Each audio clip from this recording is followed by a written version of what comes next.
Breaking news into SportsCenter, it's out of the NBA, out of Philadelphia in particular, where our agent Wojnarowski is reporting that Ben Simmons was thrown out of practice by Sixers head coach Doc Rivers today. And he also will be suspended for tomorrow night's season opener in New Orleans for conduct detrimental to the team. So a lot to get to with this story.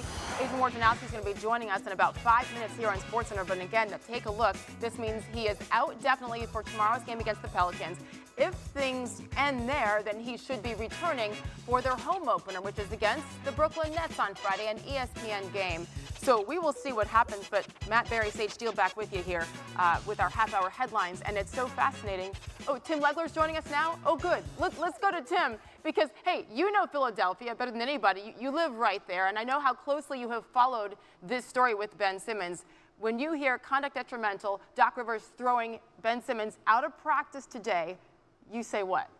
Well, first, Sage, I said the day after the Atlanta series ended that Ben Simmons can never play in a Philadelphia 76ers uniform again. Knowing that market, knowing the media, the fan base, the coaching staff, the way he was exposed and his fragile psyche was exposed during that series, I said it the very next day. And then you got into the summer, I expected something to happen. And when it didn't, and Ben Simmons made it very, very clear, in no uncertain terms, including telling the organization when he flew out to Los Angeles to meet with him that he did not want to play there. He wanted to move on. This, to me, right now, is no one's fault but the 76ers to find themselves in this situation that they allowed themselves to get into training camp and Ben Simmons to show up at any point. This deal had to have been made in the summer. And this is not a surprise to me because Ben Simmons didn't want to be there. And when you walk into a locker room, Sage, and the only reason you are there, and everyone knows it, is because of the money you are missing and how that was cold water in his face the first time he got fined $360,000 for missing a preseason game, he starts doing the math on that. This is going to escalate very quickly if I don't report. But it's the only reason I'm going to report. And in a team sport, if you have one guy that is not bought in and has a different agenda than everybody else in the building, particularly as you're getting your season off the ground and you're trying to get everybody pulling in the same direction, it's an untenable situation. So I am not surprised whatsoever that this has gotten to this point this quickly based on his body language and what we saw over the first couple days at practice when basically he showed up merely to avoid being fined anymore. There's a lot to unpack here, Tim. You mentioned Ben Simmons' fragile psyche, something that a lot of people have talked about over the last several years. One thing I don't think we've talked about too much, though, is him maybe stepping out in practice, certainly not games, but in practice to get to the point where Doc Rivers has to make a decision like this with the season beginning in just a matter of hours. You say this is Philly's fault, though? So forget about the past. How about today? What should the Sixers do now that it's gotten to this point?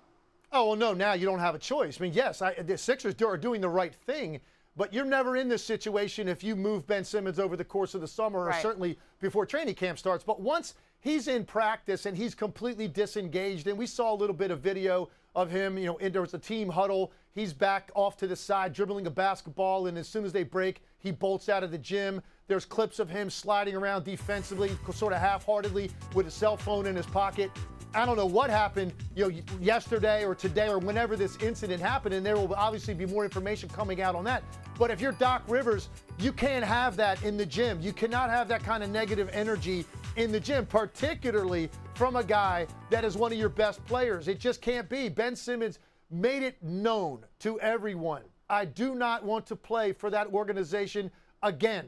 Now, listen, that doesn't necessarily mean a guy like that has to have all the leverage. The Sixers can go out and they can take their time and try to make the right deal. But I think all along they have overvalued his market value, and there were deals that could have been made that they didn't pull the trigger on the whole time, thinking they could talk him in to coming back into the fold or maybe waiting until situations in Portland and Washington took hold over the first couple of months. And maybe you get a disgruntled Damian Lillard. Maybe you get a disgruntled Bradley Beal that would make those players available to the Sixers. I think that's what Daryl Morey has been wanting to do this entire time. And this has backfired in an enormous way because now you have a guy that I don't think can be around the team for the foreseeable future. Right. Because Ben Simmons showed up for one reason, to stop the bleeding financially, and everybody there knows it. And when the guy is not bought in, you can't have that negative energy and that negative presence in your practice facility, in your locker room. You just can't have it. Not when you're trying to get your season off on the right foot. So now, to me,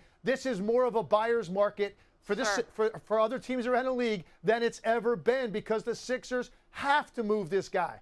And now teams know it, so they're not going to put their best offer forward. They're going to try to get him for a little bit less than they would have given up in the summer. They have completely lost all their leverage again, as their season is set to tip off in about 24 hours. So, Tim, if you're Doc Rivers and you have to somehow bring the rest of this team together and put that drama aside to begin the season at New Orleans, what do you say? What do you say to Joel Embiid and everybody else out there?